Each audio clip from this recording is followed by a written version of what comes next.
Hello, hello, hello. I'm going to pretend it's Sunday. It's not actually Sunday. We're doing this Crypto Divas early because Lena and I are both on travels the coming days. I'm off to Hungary and then Croatia and Bosnia the next few days. And Lena's off to Hong Kong. So we just can't be together on Sunday. So we're doing it now anyway instead. So anyway. So Lena, how are you? I'm very good, thank you. And you? I'm a bit afraid. Oh, a new hairstyle, new haircut for my travels. But yeah, I'm a bit frazzled. I just have to do a few more things and then get on the road, get up to the airport, and yeah, I'll be calm then. I'll be calm then. I'm trying to get some sleep in because I was saying to you a few moments ago, I arrive in Budapest at 12, I arrive in Croatia at 3, and then at 5, I turn around and head off with a gang of people off to the Bosnian pyramids at 5 in the morning. So I will be snoring, I think, in that car. Very excited. I'm going to a conference in Singapore, then flying off to Thailand for a day or two, then Hong Kong and Shanghai, and well, it's going to be good. But you know, exciting times. Oh, it is, because like when Deane Thomas, who's organized, he's the Tesla coin, True Tesla Technology, when he asked me would I go with him, with the gang, people are going, I'm going, yes, why not? It's that kind of, isn't it, you know, what I could sleep, or I could go and see the Bosnian pyramids. I think it's an easy choice to be made, isn't it? Yes, definitely. So I'm in a different setting today. I'm in my office. So this is Black Insurance. I'll do some shameless self-promotion as well. So in the note of that, I have here news about insurance and blockchain. Ah. So MetLife Asia, and it's one of its affiliate trials a blockchain insurance product, and this one is quite interesting. So I'm also very interested in sort of parametric insurance, and what they are doing is a product called Vitana, and it connects with its customers' electronic medical data records, and it's meant specifically for pregnant women with a risk of gestational diabetes. So what it does is, rather than the insurance company having to go and check their health records, they immediately get a note if that has happened, then claim is paid out. So, you know. Oh, excellent. I love these examples of, if it's there, let it pay out. That's why people buy the insurance in the first place. And actually remind me, I'm going to email you something after this thing for a new opportunity in insurance as well. Insurance is a very hot topic at the moment. So yeah, that's interesting. I, of course, was looking at the markets and crazy stuff. And it was interesting. Actually, there's a couple of connections here.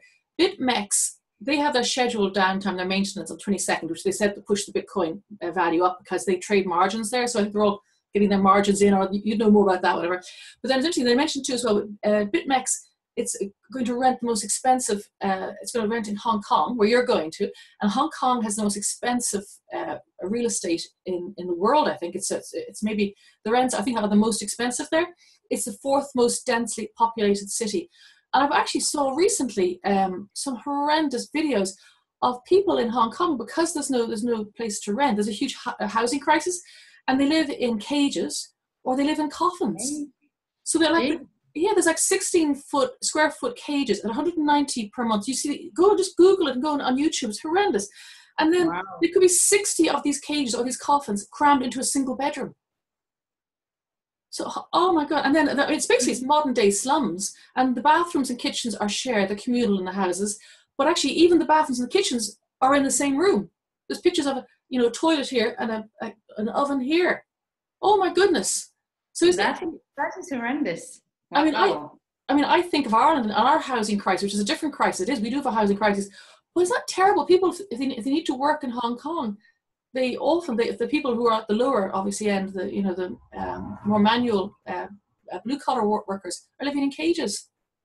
Whew. Anyway, sorry, that's non-crypto, but it's very scary. That's a heavy one to start with, yeah. No, sorry about that. I hope I don't end up in a cage there. I hope not. Yeah, modern day life. Wow. Yeah. So I saw them too in a crypto thing.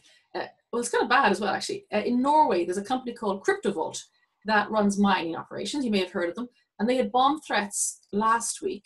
They just got over that, and now they might have a local authority saying it's noise pollution because of the sound of the fans, and because we have such a hot summer, even in Norway, fans are going overtime, and people who live in the community, their windows are open. Of course, they hear the fans, so that's a problem. Yeah, it is always a problem when you have something industrial next to people's homes. So in that sense, if you're mining to that scale, you should probably really think about it. Yeah. So I can't really say, hey, authorities should get away from them, because, you know, I wouldn't want a mining farm next door. I have one in one of our bedrooms, and it creates a horrendous noise. So I can totally understand how they would hate it. Yeah. Let me see what I have here. I found some interesting ones. A few ones really sort of hit home with me. So one topic is that crypto startups are destroying millions of coins and investors love it. So this is about the burning of the tokens. And to be honest, I've never really understood why people are so crazy about it. With Black Insurance, we have talked about it, saying, okay, so if we regularly burn these tokens, our token value is going to go up. But then why do you create so many tokens in the first place that you're going to have to start burning it? So it seems kind of nonsensical, and it's not actually creating any value. But, you know, these investors who want their quick returns, they're like, yeah, burn them. So that means my token is worth more. You know, I think that's going to backfire really badly at some point. Yes, Binance made a lot of money on it. So Binance is going to burn up to 50% of their tokens, which they are using as the discount if you're trading with their token. And here's another example of an EDO token that they are going to be also burning their tokens. And after they announced that, their price spiked nearly 40%. Wow. But here's another thing. So the SEC has said that if you're burning your utility tokens, this is definitely a security. And I can definitely see why this is a security, because you're saying, hey, we're going to burn half of these tokens, which means your token's value is going to go up. Yeah. Because I had a really interesting talk with John Salmon, who is a technology partner and solicitor with Hogan Lovells on Friday. And I'd met him a few months ago in London, where he was talking at Blockchain 360. I was interviewing him with something else, but at the end, I was saying, because he works in the area of fintechs and startups, and they come in and they help them through that process, and also through the fundraising process, obviously. And he was saying, he said, they've got a pretty nifty now how they advise their startups to raise money. First off, he says, you're a startup, give equity. Equity is the normal way you give away, you know, you raise enough to maybe build your MVP. Then if you want to raise a lot of money to do something, he said, why not raise it as a security and do your exclusions and say, right, this is definitely a security token, an STO, which is the new thing. And what's nice about that is that because if someone puts in, say, $1 million worth of, buys your token, they're not really going to spend $1 million worth of your token in your platform, you know, especially if you're like a photography platform, whatever you are, you know, it's highly unusual. So it is an investment a bid. So do it that way. And then if your project needs a community, then do a third round and do a utility round, but only cap the amount that people can invest to $500, whatever. Isn't that nifty? So you do the three: equity, security, and you follow the rules, and you have all the exclusions, and you say, yes, this will go up in value. And then the last one is, guess what? It's going to be a token, and you're going to use it on our platform. That's kind of cool, isn't it? That makes sense. We are kind of doing a similar thing in Black. So we're doing equity rounds, and we're doing a utility token to be used on the platform because we need it for the automation and also the governance model. And then we will be selling the security tokens, which are our capital. So for that, you know, people are directly investing into insurance capital. That makes a profit, and they have the right to have this profit. Yeah. So, you know, with utility, you know, if you really don't need that token, don't do it. There's other ways. Yes. Yeah. And it's interesting because he was so clear, and I went, oh, that makes sense. Oh, it makes a lot of sense. You're right. And even I was looking at another ICO saying, we will work hard to make the token grow in value. I'm going, oh, won't the SEC jump up and down on that? Because you're saying it's a security token, you know? So, yes. Yes, anyway, that was the token thing. And then I've been news, well, you've probably seen it too as well. Interesting, you know how in Beijing they banned trading, China banned trading last year? And then this week they banned cryptocurrency events And I know, like I said before, here in Ireland, Bank of Ireland has cancelled anything to do with cryptocurrency. You can't use their free sites anymore. But it's interesting because China has put like nearly 3 billion into blockchain startups. And on CCTV earlier this year, which is their state channel, they said that blockchain is going to be 12 times more important than the internet. So I think what China's trying to do there is to say, we don't want to lose money. We're worried about the money flowing out of the country, but we recognize the technology is here to stay. So I think it's an interesting conundrum. Yeah, I mean, that's the thing. I mean, China needs to show its strong arm, of course. That's one side why they're putting all these bans and rules on. But on the other hand, they're like, oh, what do we do? What do we do if this blows up? Then it's kind of the same that you still to this day you go to China, you need a VPN to use the internet. So they're gonna probably develop something in house and then try to sell it to everyone else. Wow! Just in case you're wondering, we've got a sudden hailstorm outside. Our summer has gone. Yeah, it's wow. Bouncing. Yeah. Sorry, that's just the noise in the background. What I had here as well, two funny ones. Well, one's a funny one, one's not so much. Let's take this one first. So yeah, this story really speaks to me because I keep saying it. It's headlined, "The trick to selling blockchain solutions is don't say blockchain." And I completely agree. So there's the Adrian Patton, the co-founder of FX Blockchain Project Cobalt, pitches to banks these days, but he says he rarely talks about blockchain or the tech. Because firstly, they have probably jumped into many blockchain technologies because everyone else is doing it, and these projects are kind of in the standstill. And no one really understands blockchain. They're like, oh, buzzword, yes, I want that. Mm. But now that time is starting to...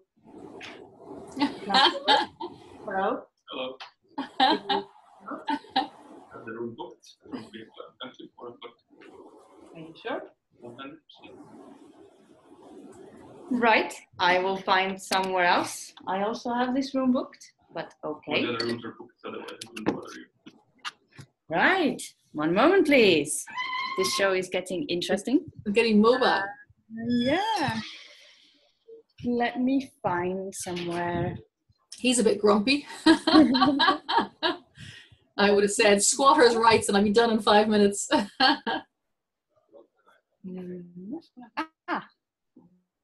Here we are. Oh, that's a nice background. Okay. Yes. So, what was I saying before this rude interruption? You were saying about not mentioning blockchain. Yes. And he says, the hype is kind of trying to die down, and we're getting to a point, just say what you're doing. And no one cares about how it works. You just need to explain why this product is needed.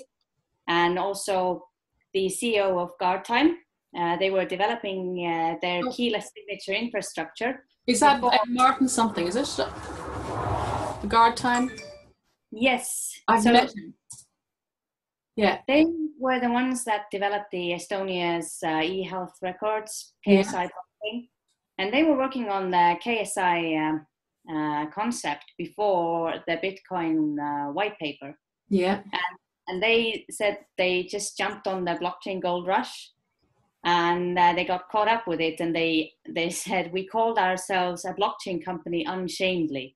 We're sitting in conferences listening to all this blockchain mania starting to happen. And they looked at each other and said, wait a minute, isn't this what we do? And it's literally what they were doing before blockchain. And now they're going, what if, if the crypto hype is over, we've kind of stabbed ourselves in the foot. So, yeah. It's true. I heard him give a talk in the Middle East, and fascinating, absolutely fascinating. He was, I had no idea, although I knew Estonia obviously is, one of the most digitally advanced countries in the world. But I had no idea, as you were saying, they were doing this before, the Bitcoin and blockchain all sort of came to it before. So very interesting. I quote you a lot when you talk about your health service and how you can access it and what permission you can give. And I look in despair at our health service and the lack of accountability when things go wrong. So I think Estonia is a great country. Yeah, it's the concept itself that they were working on. It's linked stamping, and that's essentially what Bitcoin is doing. So just eliminating the need for trusted third parties. But probably if, Bitcoin hadn't been so mysterious at the time, maybe this wouldn't have turned out into such a craze. Yeah, so I suppose swings and roundabouts, is it? Yeah. And actually, I was reading some stuff today on Samson Williams. Have you heard of him? He's with Axes and Eggs. Very interesting guy. He's an anthropologist, I think, but of people or finance. He's just an interesting guy, very interesting talker and speaker. And he was saying, when people first got their phones, they're all about the technology. And now we have them. We expect them. We don't talk about, even smartphone is hardly the term we use anymore. It's your phone. It's your mobile, whatever country you sell. And it's ubiquitous. And people don't really care how it works. It does whatever it does. And you use it for whatever you use it for. So I think that although mind you, I love all the excitement now. I mean, I do love the excitement. I love blockchain, I think. Mm-hmm. But it'll make sense that in time, the technology will just become the technology and it'll just be it. Exactly. Mm. So that's all my news. Do you have any other news? I have one more. This I kind of like. So the World Bank is about to settle a blockchain bond worth $73 million. Yeah. And it's from Australia's Commonwealth Bank, which was selected the sole arranger of the issuance by the World Bank early in August. And the bond is to be transacted on 28th of August. And what's really cute is engineered to bring a 2.2% return. The 2-year bond, they call it Bondi. Very Australian. That's good. I've been on Bondi Beach. This deal will be made as a part of the 50 to 60 million bond sales every year issued by the World Bank in a bid to combat poverty and improve sustainability. Oh, good. Oh, that's nice. That's a nice note to finish on. Not, local communities and noise pollution and bomb threats and cages, human cages, oh my goodness, to live in and coffin houses. Ugh. Wow. Never mind. Okay, Susan, have a fantastic trip. And I'll be on Conor and Eline, and I'm going off.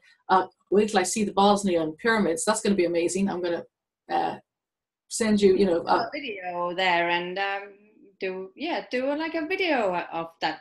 I'll try to. I should have upgraded my phone before I left. My phone is a bit low on memory. I've got to delete stuff all the time. But I'll see if I can maybe even do Facebook Live or something like that. So it's captured, because it's going to be fascinating. Definitely. Yeah. And so will your trip be. Wow. Yes, I will be posting.